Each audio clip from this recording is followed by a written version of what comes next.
Now it's time for Straight on the Point with Jesse T. from some undisclosed location somewhere in the world. Now, ladies and gentlemen, here's Jesse T. Well, it's good to be back with you. The Brown Beauty is back on duty. It's time for the Jesse T Show here on a beautiful, beautiful day in Southern California. My goodness gracious, it's not too hot, not too cold. The weather is just fine, and we just followed a fine-looking lady, TLC. We love to follow her on a Wednesday in Southern California. You got the beauty and the beast right here that loves you the most. Yes, I am that host, and it's good to have you along with me as we broadcast across the network of thepowerofvoices.com. And we are also broadcasting on facebook.com/Jesse Terrero. That's what our social media TV network. I'm going to count them off now. Instagram Live, hooking that up right now in just a second at Jesse Terrero. YouTube, the Jesse Terrero channel, and we're on Tumblr and Twitter and LinkedIn and Diggy and Google Plus and Pinterest and Reddit and so many more. Also, thepowerofvoices.com on their Facebook site and 3 other Facebook sites. Just Google up the name, The Jesse T Show, across radio and TV, across the beautiful place we call home sweet home, America the Beautiful. God bless America. God bless our president. What a job he did yesterday and the day before. My goodness, I love him. I knew he was going to be president, that wacky guy, and that's what I love about him. Hey, we've got a great guest, a couple of guys in here. You know David Hernandez, way off over there by the Grand Canyon. He's off on the left side, way over there. And congratulations, David, on your fine campaign, though you didn't get past or into the runoff, but you meant for the amount of money, you put extreme effort in, and you've got what? You got so far over 300,000 votes for Lieutenant Governor? They're still counting, but it's 328,406. And I'm sure that is because you had a part of it. That's right. I mean, I was on your show. We got the word out there. Yes. Because if you, right. Some of the other candidates spent $5 million, Right. $2 million. So I spent less than $20,000. A lot of that was in gasoline because I was driving all over the state. Yeah. But the fact is that so many individuals stepped up and took a proactive leadership role on social media, on AM radio as well. Right. They started pushing my name out there, and so it's really a shared victory. So I just can't say that of those over 320,000 people, it was a joint effort, and it's very humbling. It was very exciting. This state is far from gone. Right. And meeting the people from the Mexican border up to Kern County, Sacramento, to Larry County, and everything in between, it was really a worthwhile experience. I don't regret 1 minute or 1 mile. And I like that. Doing the miles with the smiles. There you go. That's right. Well, when you crisscross California like that, you see what a grand place California really is. Yeah. Oh, yeah. It is. We get kind of trapped into Hollywood and the beach and the big tall buildings, 405 freeway. the 405 freeway. We get trapped into our little isolated idea of what California is. But when you leave Southern California and you start going up Central California and Northern California, what a beautiful state it is. It truly is a golden state. Unfortunately, El Stupido Governor Jerry Brown is finally going to be out. Thank you very much. And hopefully Gruesome Newsom will be gone too. And Don't tell me you're a Cox supporter. I am a Cox supporter. That's right. Well, and you know what? Actually, I voted for Travis Allen. Well, so did I, And- because Travis and I spent a lot of time together. But I also spent a lot of time with John Cox. Yeah, I want to get him Yeah. on the show because I think he has. Well, he's our guy now. But and you know what? And that's the important factor. Yeah. Okay, you have 2 choices: Gavin Newsom or John Cox. Right. So all of my Republican friends that are out there that worked very hard with my campaign, Right. we have to come together. Absolutely. We have to come together because we have a great top of the ticket. We have Mark Muser for Secretary of State. We have the treasurer's race has still not been called because Greg Conlon has about 100,000 votes ahead of Jack Guerrero, so that's still pretty close considering. Stephen Bailey is in the top 2 for Attorney General against Javier Becerra. You know something? I hope that Stephen gets it, because we got to turn the judicial system around here in California. I wish they'd break up the Ninth Circuit Court into like 2 or 3 different courts, because it's just too crazy. Well, you know, it's so I'm going to spend the rest of my. I've been wearing 2 hats. Right. I'm helping this next gentleman on that you're going to have. And on I'm gonna let you introduce, because you and him go way back into the San Fernando Valley and in the political activism and community activist scene here. But I do want to get to that. But finish up, please. Yeah. What I was going to say is, it's time to unite, and I know there was some bad blood between the 2 candidates, especially between the supporters. Right. But it's time to come together and to make sure that the Republicans that are in the top 2 going forward are successful. Yes. We can do it. The votes are there. I think the state, temperament-wise, and the folks living in the state, the citizens of the state of California, are just fed up. It's like that movie, Network, where Albert Finney played the guy, the anchor. I'm so sick and tired of it. I got to do something. Right. I think the voters in California now have just come to the point now where they just know something is better out there than what we're getting. Well, look at how far it's gone in that direction. That the initiative just made it on the ballot for November to divide California into 3 states. I mean, really. It is that bad that they want to separate it, and I'm saying no. You know what? Let's work together. Let's change it. Republicans, you are just as guilty for sitting home and not voting and looking, and I'll introduce Benito Bernal now. Benito Bernal is running for Congress in the Northeast San Fernando Valley. Yeah, that's Tony Cardenas's current seat. Yeah, yes. Right. And now, in the June 5th primary, more Republicans did not vote for Congress than Tony got votes for Congress. So there's definitely a window of opportunity here. Right. There's 34,000 registered Republicans in District 29. And more important, or just as important, there are 90,000 independent declined-to-state voters. There's 150,000 Democrats, but 120,000 of those Democrats didn't vote for Tony Cardenas. Right. So he doesn't have a lock on it. Right. And so my advocacy in the community spans quite a few years. And whether it's serving on the foundation board at Mission College, whether it's helping out with the homeless or with youth sports or with any number of issues, Benito Bernal has always been somebody there volunteering, not being paid to do the heavy lifting, but volunteering. Right. And so now he was on the opposite side of the aisle, but it didn't matter because I think, and that is more and more the issue today, is that we have shared challenges. Doesn't make any difference how you're registered coming down that 405 freeway. Doesn't make any difference how you're registered when you have a homeless encampment outside your home. Doesn't make any difference if how you're registered if your schools are not graduating 50% or more. None of those quality of life issues make any difference who you are, how you're registered, so you can work together. Absolutely. And not only that, President Trump has shown a way that we haven't seen, at least in my lifetime, a way in which that you can bridge the gap between two parties, the lefties, I like to call them, on the left, and the conservatives on the right, because in reality, he acts more like an independent thinking man. Yes. On every issue, he has a point of view that's independent from either party's persuasion.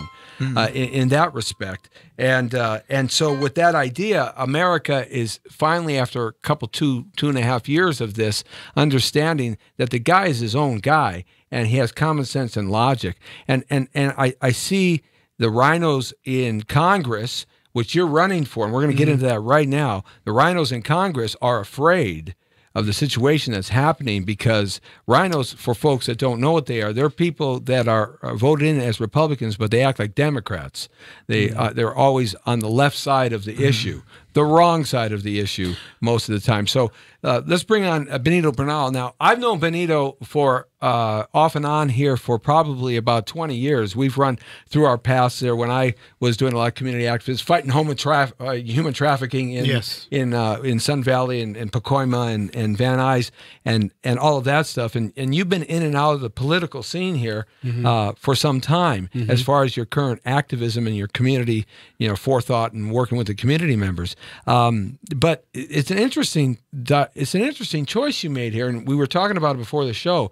You were previously a Democrat, and you've re-registered as a Republican. Why is that? What makes that change in you happen? What happened? It all has to do with faith. This is, and I'll tell my story just briefly, quickly here. Please.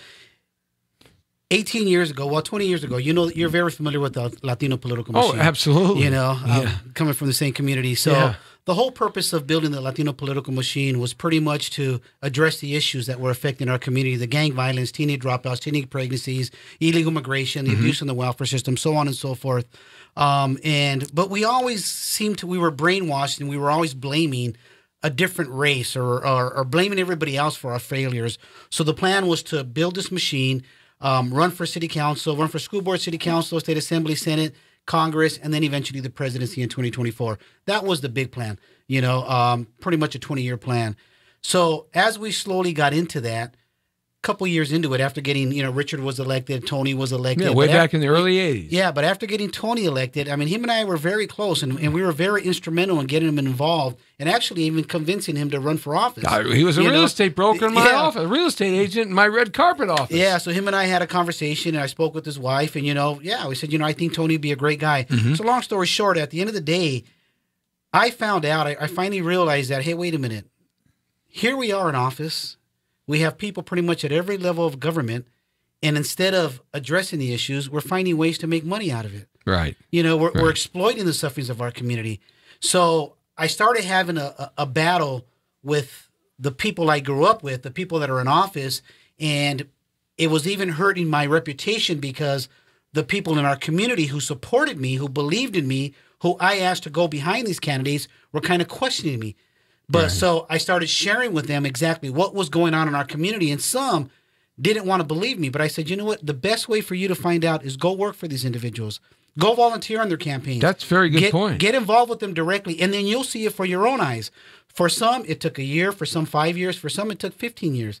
But what happened, going back to Patty Lopez's election, I remember that. What happened behind Patty Lopez's election were the people that we were educating over the past 18 years. There was a machine that was working behind her that nobody was aware of. Right. And it's just people we grew up with, people we know that we just have conversations. Who are we going to vote for, Benny? Well, here's the person I'm supporting, here's why. Right. So Patty got a lot of support. Magnificent story she has. Yeah. So a lot of that happened, but at the end of the day, it was pretty much, it got to the point where I became a born-again Christian, and everything I did was based on spiritual decision, just getting on my knees and asking the Lord. So the Lord had wanted me to stay within the Democratic Party because he wanted me to try to reform from within. I was having convictions in my heart because the platform had changed.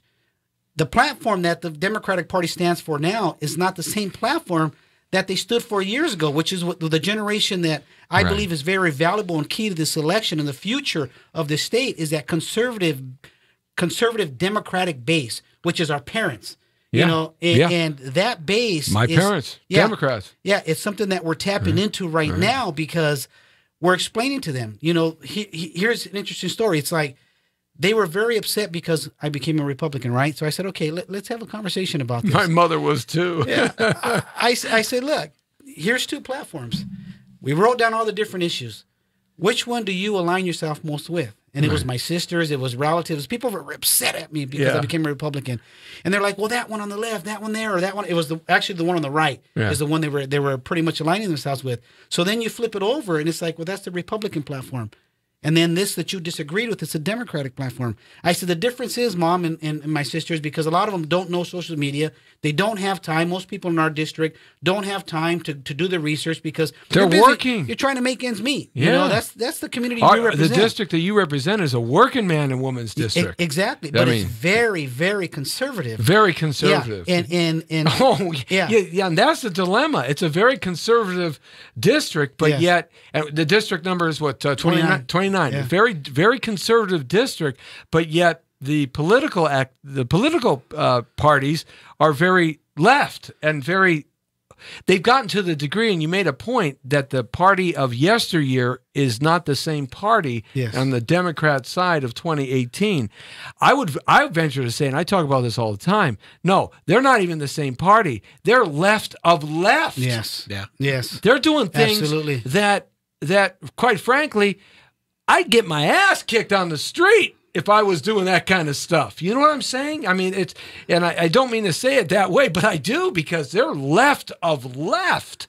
And AB 2943. 47, 57, left of left. You look at how gas tax, left of left. It's gotten to the point where they not only have disrespect towards the values and the godly values that we have as conservatives, and especially the Democrats, they want God out of the picture.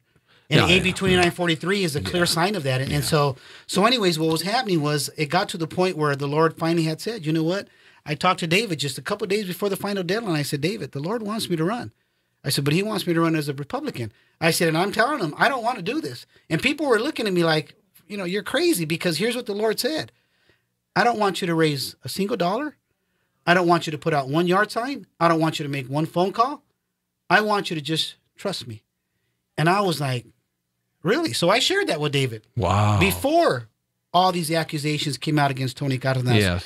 Before the mailer hit piece that he put out on me that worked in my favor. So here we are as time is going on and people are questioning, okay, this man he's losing his mind. Right. It's all about faith. I said, so then when the accusations came out, they're like, wow. Yeah, let me address those accusations. Yeah. Tony got in trouble some years ago. The alleged accusation is that he had some liaisons of some sort on a golf course somewhere with a young lady, with some possibilities of other things working into that.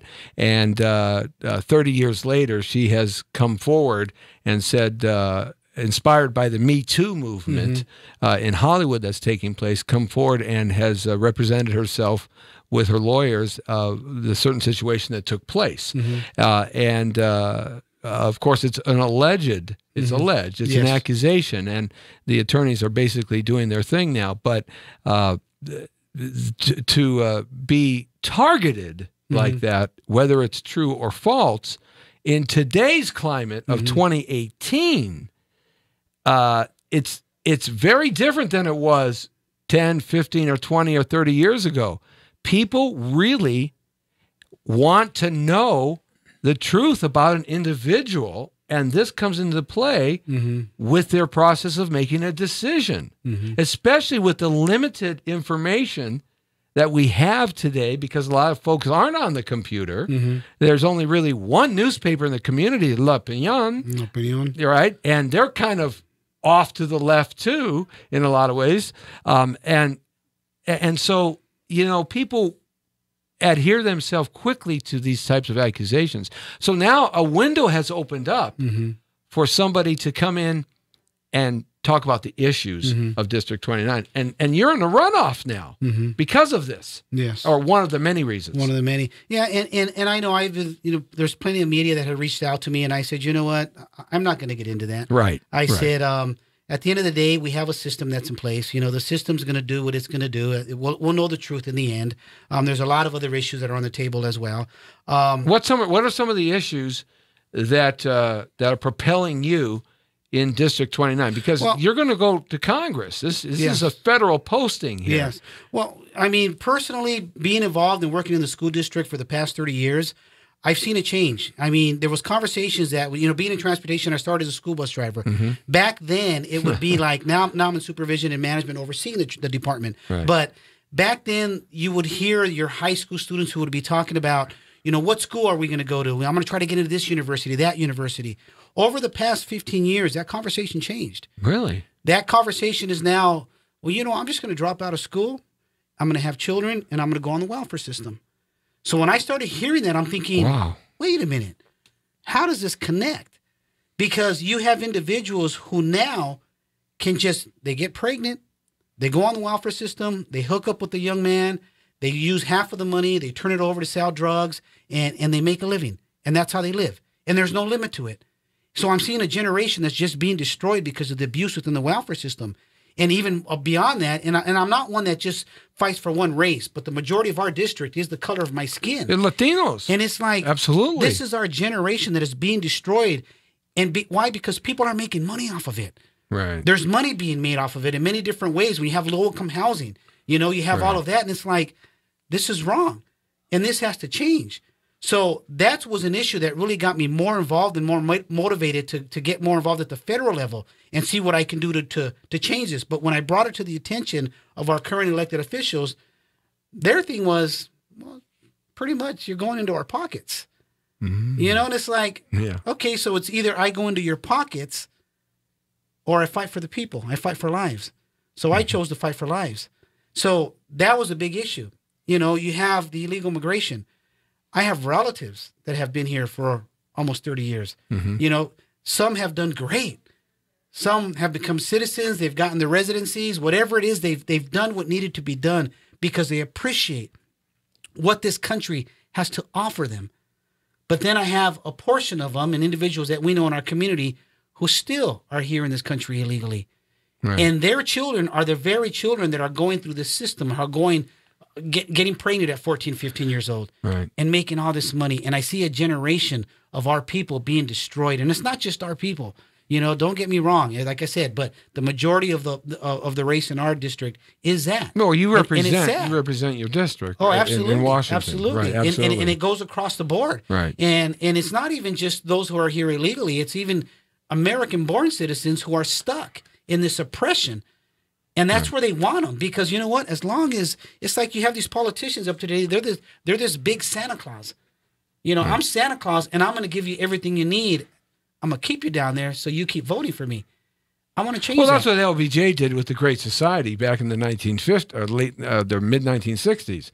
He did some good things with the Great Society, but he basically enslaved the Southern people of our country, white, black, and brown, and made them, that's where welfare came out of, the Great Society, and really created the mass problem it is today. But today I was reading a report, it's the first time in a very long time that actually EBT and welfare has gone down on the federal level. Less people are signing up for it and more people are getting out of it. And that's the first time this trend has ever been. And why? Because of jobs. So in your district 29, we need jobs, good paying jobs.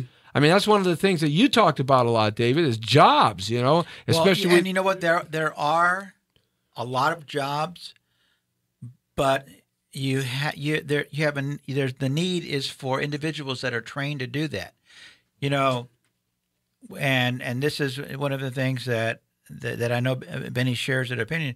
Northeast Valley Occupational Center. Yes. Part of that. Great program. Is the aviation. It goes back, I remember it. Yeah, Aviation Mechanics School, which is situated on the Van Nuys Airport. Wow.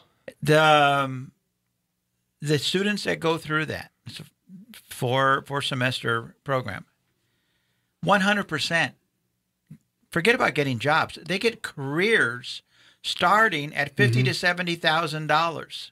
That's a great They are job. hired immediately by Magic Mountain, Disneyland, by all these amusement parks, because all of the things that they are learning at that school that can be used in aviation at the airport are so why don't we know about this? Why does the public not know about this? But Benny? see, that's why do they not know about this? Why? It's once again, it's in your district. It goes back to what that we were talking about. You're running for. And my thing was, even when I was running as a Democrat, I said, why don't people know about this? I That was didn't my know about question. that. This is the first time I've ever heard. I remember the North Valley Occupational Center. Yeah. When I was a kid, a teenager at Poly High School. So Yeah. I remember it well. Yeah. So Well, it's not only yeah. just making people aware of it, but it's also expanding it. Yeah. I mean, why only have it there at Northeast Occupational Center? We can expand that, and give these children, to give these young men and women more opportunities.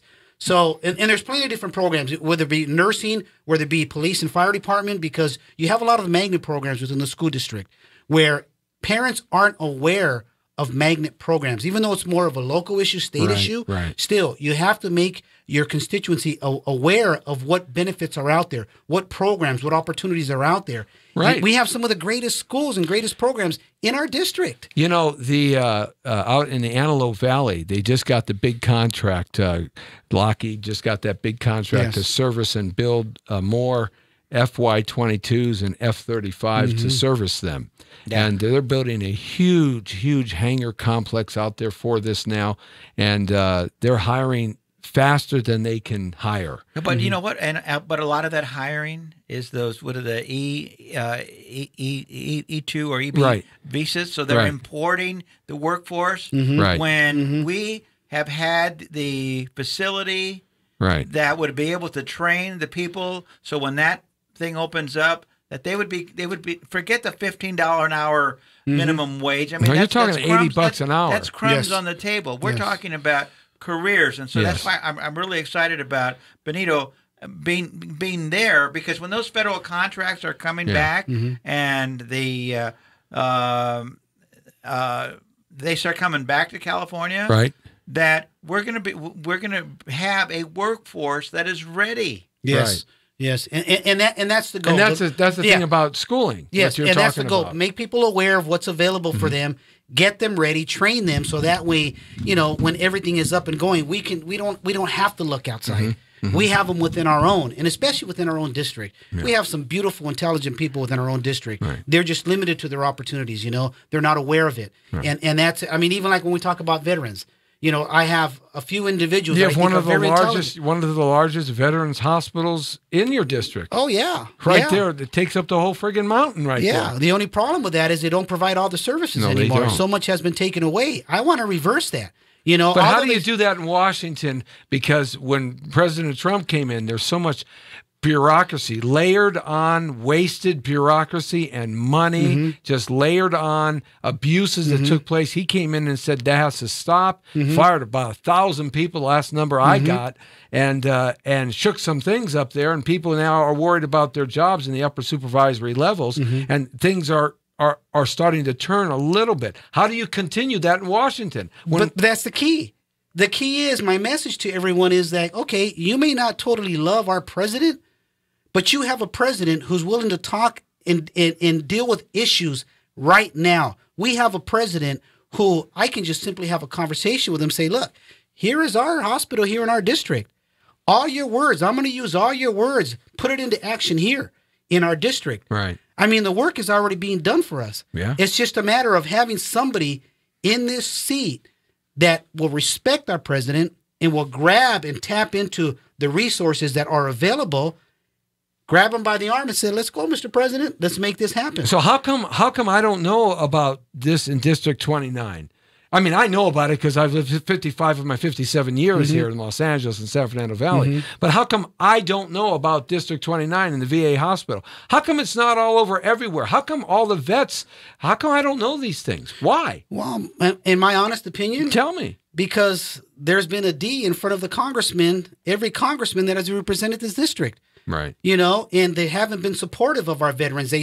When it comes to election time, Right. sure, they show up at all the meetings and they hoorah-rahs and everything else, but it's the veterans themselves who have come to me time and time again and said, Benny, you need to run. You need to run. That's when I was a Democrat, but a Right. conservative Democrat, because my brother being a Vietnam vet, Right. I've seen what my brother's gone through. My Yeah. brother just called me the other day. He said, Benny, can you come over? Unfortunately, I was in a meeting yesterday. He says, we're at the pool. They open up the pool for certain areas. He says, just the swimming therapy alone, Benny. He says, there's so much that it does for us as individuals. Now the gentleman who oversees that, just to supervise it, is going on vacation. So guess what they're shutting down? The pool. The pool. Because there's nobody to back it up. Exactly. And I'm like, are you kidding me? I mean, for you and I, it may see something very simple, but for them, it means a lot to them. So I'm saying, you know what? This is ridiculous. We got to do something about that. So at the end of the day, veterans are going to be a top of my priority. You know, not just because of my brother. I have two brothers that served, but one in Vietnam. And let me tell you. PTSD is one of the biggest problems. We have 22 suicides every day in America of our veterans from Iraq and Afghanistan. There's a terrific director, Jerry D'Angelo. I got to hook you up with him. He has a film called Warfighter, and he's taking it to the streets, one theater after another, driving his car with his film across it. It's a beautiful film.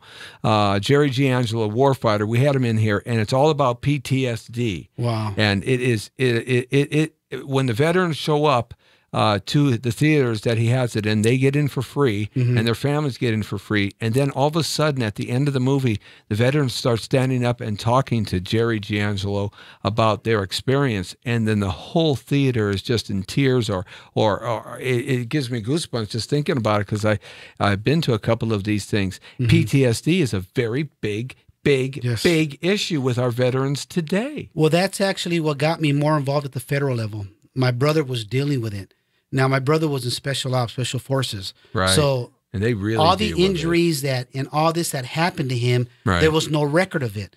Apparently, there was no record of it because it was all in some secret file. Yeah. So for 15 years, he had to deal with this himself. So I'm like, okay, wait a minute. Something's got to be done. And that's when there was a different congressman back before Cárdenas that was in office. Yes. And luckily, we had a friend that we grew up with who was able to assist us. And my brother got the benefits and the services that he deserved. Right. You know, so what I would like to have part of my staff will be definitely, I want to have one, if not two staff members. Their sole responsibility, their duties are going to be just veterans, not waiting for them to walk through our door. No, you are going to identify every veteran in our district, and you are going to reach out to these veterans, and you are going to make sure that they're getting all the benefits that they deserve. And whatever is not out there, I'm going to go to our great president, President Donald Trump, and say, you know, Mr. President, we need some more help. Here's what we have. And knowing this president, seeing how God is working in his life and in his heart, because for me, it's all about faith. I've never seen a president talk more about God in my lifetime than President Trump. I'll tell you that much. Reagan did. Yes. Reagan talked, but not like President Trump. No, he is doing things. I'm telling you, it is we call it a Jesus movement. I have no problem with the Islam religion, the ones that aren't fanatics, though I do speak quite strongly about that religion and the Quran and stuff and my feelings about that. But hey, you can worship whoever you want, just as long as you don't kill people on your journey to your worshiping. All right, but this America was built on Judeo-Christian attitudes and concepts. Okay, and this country functions that way. It's just a simple fact. It functions that way. So it's great to see a president lead on that. So you're sitting in Congress as a rookie congressman now. Okay, you're a first timer, and you know, you're gonna vie for some subcommittee panels, and some stuff's gonna come at you and stuff. I mean, if there was one panel or one topic matter or one area that you'd like to put your heart behind as a rookie congressman, what would it be? So we talked about veterans, we talked about education, we talked about the political spectrum right now. What would it be to help the constituents of District 29 and help the country? It would have to be two, and I think they go hand in hand, and that's illegal immigration itself, and the welfare system. Are you for building the wall?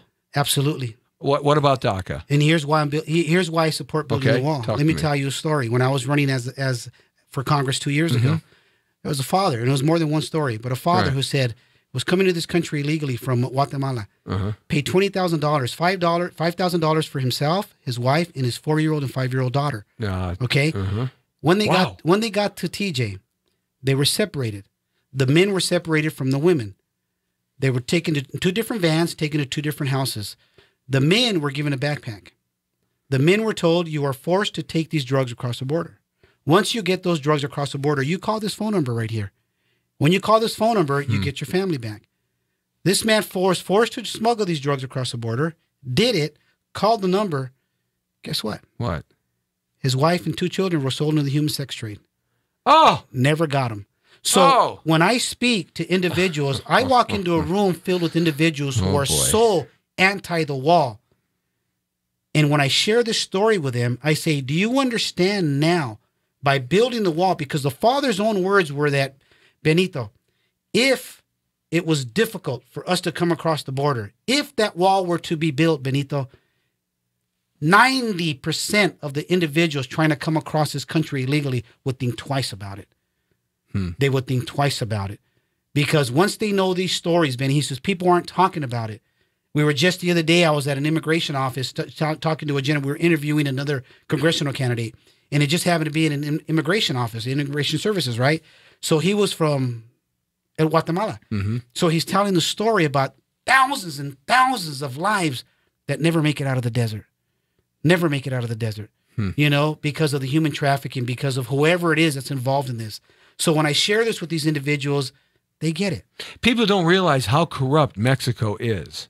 They don't realize how corrupt the government, but even on the local level, the government, the federal government of Mexico can't control the border on their side, let alone do anything else. And so they just let it run amok and they get paid off. They got a big presidential election going on in Mexico right now. There's 2 or 3 individuals vying for that spot, but they don't understand the cartels. They don't understand what just across the border of America is like. You know, I've got some stories I could tell from my record days, people getting incarcerated just because they got wrapped up in something and difficult to get them out, and a lot of money. But with this human trafficking, which now a lot of the El Norte, Mexican Mafia, LM, MS-13, all getting involved in that because it's cheap and easy money. There's always a supply of people.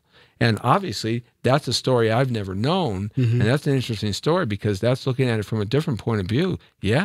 Well, and that's the story I share. I even put it on social media when I, before all this came out, you know, with the current congressman, I even asked him, you know, you say you're against human trafficking. Then why don't you stand with me and support building the wall? Because of the story. Never got a response from the congressman. God never responded to me. And I'm like, you know, you can't have both sides, you know. You got to either believe in it or you don't, buddy. Sort of like Dennis Rodman going to President Obama and saying, look, I'm going to make pals with Rocket Boy over there, right, Kim? And President Obama just shunned him to the side and said, oh, you're just, you know, whatever. But he goes and does it, comes back. Everybody puts him down for it as a traitor. And then Trump takes the lead, and he says, sure, come on over if you want to. No problem. But you see, that's the same kind of ideology that we're talking about. They just turn the cheek, sort of like in human trafficking in Lankershim and San Fernando Road. I got sick and tired of it after 100 years of pimping and human trafficking there. I just finally one day walked into my associate's business there, and I said, give me everything you've got for the last 30 years. And within 3 to 5 years, we had it cleaned up. Because I got tired of it. I remember you guys doing that. You know, and thank you for all you did, because only God knows how many lives you saved. Well, I know 10 young people. And I think it's beyond that. I think it's even beyond that. You know, God uses the right people for the right reasons. You know, and He surrounded me with people that are very intelligent in their many different areas. I have somebody coming in from D.C. When's he flying in? Yeah, well, he'll be here Wednesday, the 20th. Yeah, and I'll let David talk about that. But I've got some interesting people coming in that have doubt. They were top-notch people in D.C. dealing with human trafficking who have given me the advice, who have given me direction. These are people that are going to be involved of you know, our staff. Before we go to David, tell me about DACA. What's your position on DACA? Because that's coming up. That's going to be on the agenda here very soon. Top of the headlines coming up again now. I have a daughter. My oldest daughter owes $80,000 in student loans. She didn't qualify for 1 penny of financial assistance because Dad has a home. Dad don't own his home. Right. The bank owns my home. Yeah. But Dad has a home. Right. Dad has a good job. True. But because of all the money they pull out, I'm so stretched that I'm so-called the middle class. Right. We're about to snap. We're about to lose our middle class. But yet I have relatives whose children are DACA recipients who get a free ride. And I say, how is that fair? How is that fair to our children who were born here? How is that fair to my child when I'm the one that's paying the taxes for everyone else to get their free ride? my daughter never be able to pay off that loan. Right. You know? So my thing is, I'm not saying let's cut them out completely, because that would not be the right thing to do. You know, it's not their fault. But our children need to come first.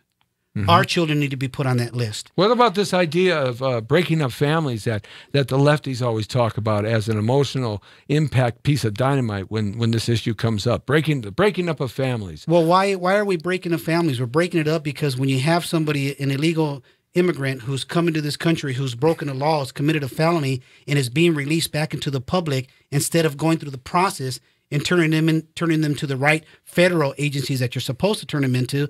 So you're releasing them. Where are they going? Right. They're going back to their homes. So now the federal agents have to go into people's homes. Right. If you just follow the law, then they don't have to go into people's homes. Right. And there's consequences to every decision that we as individuals make. Oh, we have a right to have our own country? Really? Absolutely. Really? I didn't know so. I didn't know we could have our own Constitution and Yes. we can. Yeah. Wow. So the consequences. What a concept. And like I tell people, there's consequences to every action. Right. I have to think about it before I decide to break the law. Why? Because if I decide to break the law and get caught, I could be separated from my family. So we have to have responsibility and accountability as well. That has to be a part of it. Listen, when you break the law, when you come across this border and you come across here illegally and you're here for 20 or 30 years, dodging the system like you have been able to do for the last 40 years or 50 years, and then your children grow up here and they don't know any different. They just know that this is their country, and you get caught under what's happening now, and they send you back, and your children are adults. Well, hey, they're going to have to fend for themselves and go through the system, either serving the armed forces or do something and get and make it happen. And if they're mad at anybody, they should be mad at their parents. They've been here for 20 or 30 years. Why didn't you tell me? Absolutely. I would have went and got it done. And if they're younger than that and they couldn't get it done, well, I'm sorry. Too bad. This is Jesse Torrero's line on it. Thank goodness I'm not running. Because if I was running, I'd send the whole friggin' family back and say, here, you have a ticket, an e-ticket to a great ride. You'll get in a little quicker than anybody else. I'll put you somewhere else in the line. But go home. This is, I'm sorry. Thank goodness I'm not running. Yeah. What do you say to something like that? Well, Jesse, you just shared a story of a wonderful woman that came into my life, Maria Adonai. She's a California correspondent for Citizens for Trump. That's her story. She was brought here at age 3 illegally. And when she became old enough and wise enough to understand what was happening, she was upset at her parents. Just the story you just shared is her story. And if those listeners out there, Citizens for Trump, I believe it is. Yeah, Citizens for Trump. She has like about 300,000, over 300,000 followers, but she shares her story on there as well. And she's doing an amazing job. So, I'm just thankful that we got this opportunity, to finally sit down and talk and be on the air. Oh, we got more share time. This, it's amazing. Yes. Yeah, it's amazing. It's not like a bad date, man. I'm looking at my watch saying, okay, God, how long do I got to be with this guy? Jesus, I want to go home. I want to go home and watch Star Trek and have a peanut butter and jelly sandwich. I don't like the place he took me to dinner. Thank you very much. I'll let you pick the place next time, right? Oh, hey, man, I'm cheap and easy, man. Jack in the Box, 59-cent tacos. I'm a happy guy. That's it. I can eat them while I drive and not get in trouble. So who's coming into town? Well, when you talked about you haven't heard other presidents talk this much about God or faith-based than Donald Trump. Well, something just took place within the last 3 months. The president has established the White House Faith and Opportunity office in the West Wing for the first time. Wow. Pastor Paula, I believe it's Paula White. She is the head of that organization there.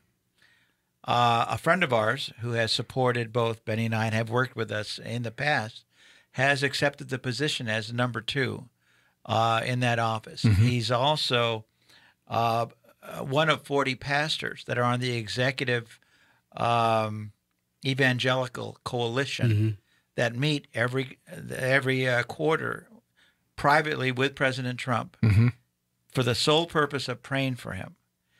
Well, he is coming to Los Angeles next week.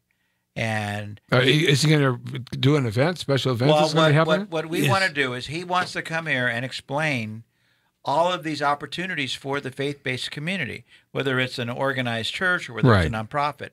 So since he's a supporter of Benny and I, Right. that Benito is going to put on an event on the 20th, and where he's going to come and he's going to speak, and we'll let you know where it's at. Yeah. And so that pastors or faith-based community can come and hear what is the mission statement of this new organization. How is it? What can they do to help, or they can tap into the resources there. So this is an incredible thing that has happened, and so we go back a long time, with this individual in working with homeless and working with against the prescription drug. Those are some interesting topics, and I just want to break away for a second because homelessness in the district you're running, District 29, massive problem, massive problem of homelessness, massive problems of veterans being homeless, though that is becoming less and less because many veterans are starting to find the services, and a lot of work has been done across the country with trying to get veterans off the streets. But still a massive problem. A lot of it is based because of our weather in Southern California. If you're going to go homeless, it's better to go homeless here than Cleveland, Ohio in the dead of winter, or Chicago. So, we have that issue. But homelessness connected to illegal aliens, homelessness connected to habitual criminals, homeless connected to DUIs, homeless connected to those that are breaking misdemeanor laws and civil laws, homelessness in terms of the psychological ability to understand that they're not crazy. I mean, where's your perspective on homelessness in some of those areas? Well, I think you did a great job. It's the first time that somebody actually broke it down the way we see it. There's many different components to it. Right. It's not just one issue. And going back into those within our district, about 15 years ago, we would start going out on the streets and started trying to help the homeless, right? Well, I would say maybe 80% of them were from our district, from the state of California. Right. That's changed. Yes. The majority of those that are here now are not even from the state of California. Why? Because you go back to Obamacare and you go back to the services that California offered to individuals who don't even have to live in our state. So you have all these doctors who were pretty much advertising in other states, telling them about all these benefits that are here in California. So come on down. So here's your ticket. Come on down. So they come down to California, and all these agencies are just sucking them dry of all their money. Once all the benefits are gone, where do you think they go? On the street. Yeah, they don't take them in. Right back onto the street. So we're dealing with a very large population of individuals who aren't even from not just our district, aren't even from our state. Well, they break it down. I mean, I used to count the homeless for like almost 10 years in CD7, CD6, which is the city, basically the same district that the District 29 for the congressional seat is, or Assembly 39, Assembly State of California seat 39. But I used to count the homeless, and it basically broke down in this. After years of doing this, a third of the people actually got off the street because some tragic event happened in their lifetime, especially after the 2008 subprime blow up and all that stuff. Something tragic happened, but they did everything that they could possibly do to get off the streets and not abuse the system. Within 18 to 24 months, they were off the streets, starting their brand new life over somehow, some way, somewhere in California. About a third of them were just psychologically impaired due to drugs, alcohol, health issues, been on the streets for 50 years, just psychologically impaired in some way, either through chemical or social or whatever, and they're just not going to get off the streets. These are the ones that, when Reagan clipped it, these are the ones that an example came onto the streets in the mid-'80s when Reagan cut the budget of that. But the other third are the ones that they love the services, and when you give them a place to stay, they'll go a place to stay. But when you ask them to get involved in Alcoholics Anonymous, Drug Anonymous, take certain tests, health tests, blood tests, urine tests, and all this stuff, they don't want to and won't, and they refuse because they want to go back on the streets. In other words, they like the streets because they make about 50 grand a year living on the streets by not being charged what costs you and I 60 hours a week to make. So how do you deal with that, Benny? There comes a time and point where you, as an elected official, you have to make decisions for people. You have to be willing to. You have to have, there has to be requirements, just like in the welfare system. You know, I believe that drug testing has to be mandated. That has to be a part of reforming the welfare system, because we're not paying you for this. We're not trying, that's not helping you. So it's the same thing here. You have individuals who, and I always hear the argument, well, you have individuals who can't make this decision for themselves. Then that's when we need to make a decision for them. Because at the end of the day, it's public safety. You know, it's not like it used to be where they were in their own areas. Now they're in our public streets, in our public parks, where our children are having to be exposed to things that they shouldn't be seeing. And you look at all this stuff that's going on in our communities, which ties right back into that small group of individuals that we're speaking of. You need a congressman. You need elected officials who are willing to say, you know what? No, I can care less about what's politically correct. Bottom line is political correctness needs to go out the door, and we need to put, first of all, Americans first, but our public safety first, because I don't want my children having to be exposed to this, nor do I want your children or anybody else's. So decisions have to be made. I may not be the popular candidate when it comes to that, but you know what? It needs to happen, and we need to move forward. But look, when you have hepatitis A breakouts in San Diego, and you have 30,000 hypodermic needles spread all over San Francisco parks, and you have trash buildup and rats and fleas, what you mentioned when you were running in Los Angeles. That's what we're going to talk about. The LA Times today talked about a breakout in Los Angeles of those vector-transmitted diseases. Today, I had a conversation with what's his name, Dr. Drew, and because there is a bill in the Senate about establishing a 1-year conservatorship over an individual who meets these different standards that is unable to care for themselves. And this is to remove them from the street and care for them, provided that they meet that. And so Dr. Drew said, well, David, you do support that, don't you? And I said, I have to support it. How can you not have the compassion? How can you not care for somebody who is on the street that for whatever reason is unable to ask for help? Absolutely. And whether it's psychological, whether it's a drug-induced psychosis, whether it's, how could you allow someone to suffer? And she goes, well, we have to talk more about this. I said, because with the disease factor, I said, because he always talks about the disease factor, I said, thank God that they included that. I said, because I talked with the emergency room doctors who treated those that came down with hepatitis in San Diego. Those weren't homeless people. Those are people that are exposed. Go out to dinner. Go out to dinner. You get on a bus. You Public get on transportation. A subway.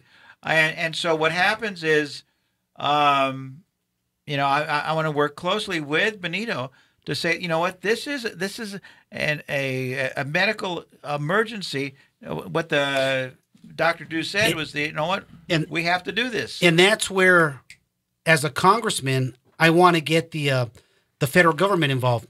I want to bring in the CDC.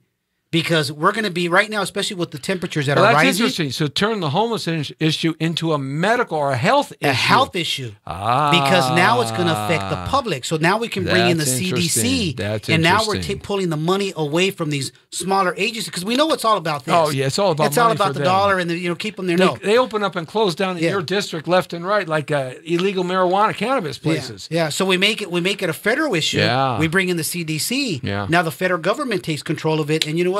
There's a lot that we can do. There's a lot. Donald Trump recently said that he's all for lessening the federal implications about cannabis, about looking across the country and saying, we're going to ease off the federal requirements and the laws and change some things here. What is your take on that? Because in District 29, there's lots of cannabis businesses. Well, let me share this story. A neighbor, father was a retired police officer. Kid at 5 years old started having migraines that were unbelievable. up until for about maybe 7 or 8 years. I would speak to the father about that. I said, look, I don't support the use of just, recreational marijuana. I said, but I'm told that there is some liquid, some drops, some things that you can do for your son, right, medical marijuana, that can help him. Because he was an officer, he didn't want to touch it. But after spending massive amount of money, seeing his child suffer, he finally tried it. Yeah. And guess what? Tell me. It helped. Yeah. It helped. Yeah. So here it is, and I hear these stories over and the over oils, and over. The oils. There's oils. There's sprays. They take the toxicity out of. They take the THC out of the cannabis plant, and you're left with the oil of the plant, and that's the healing perspective. And this young man that actually was a recipient of that just graduated from the university. Right. Guess what he's doing? He's creating a new strand that is less than 1%. He says 1% of THC. That all it will do is just the CDCs that it just help the individual. So look what happened. So your stand on that is? My stand on it, I support the medical marijuana. Right. It's something. There's people who need it. The state of California, though, the voters passed recreational marijuana about a couple of years ago. Well, state of California can't figure out how to legislate it. Well, the state of California is just looking for money any way they can. But at the end of the day, they realize that there could be other issues that they're going to deal with in the long run. But that's okay for them because then they just come up with some other organization and make more money. Right. Let's go ask the government for this amount of money now because of what we're dealing with, because of the problem we created. Yeah. Well, and I think because the homeless is such a major issue, that Benito's bringing in the CDC, what that does is that brings in funding for supportive housing, for treatment, for substance abuse, they're bringing the whole enchilada of everything from detox to vocational training to, the whole thing as under the CDC. There's plenty of money. Yeah, when you were here last, we talked about that. Was something that we talked about that you were totally in favor of making it a health issue at the state level. But if you could make it a health issue at the federal level, now you're talking big bucks. Now you're talking something that could work across the nation. Yes, sir.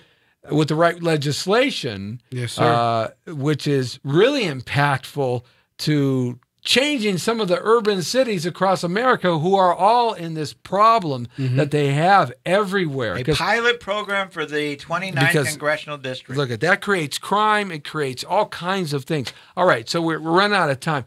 So give me what Benito Bernal is all about. Give me your issues real quick and what you want to do, real fast. Well, we talk about the illegal migration. That's something that we want to fix the system. We talk about the abuse in the welfare system. We got to limit that. It's got to be something no more than 4 years, and it'll get people back into the workforce. We talk about our veterans. We talk about our seniors, seniors that are having to make decisions based on, am I going to pay the bills? Am I going to put food on the table? That should never be happening. Never be happening. And then you talk about the homeless situation.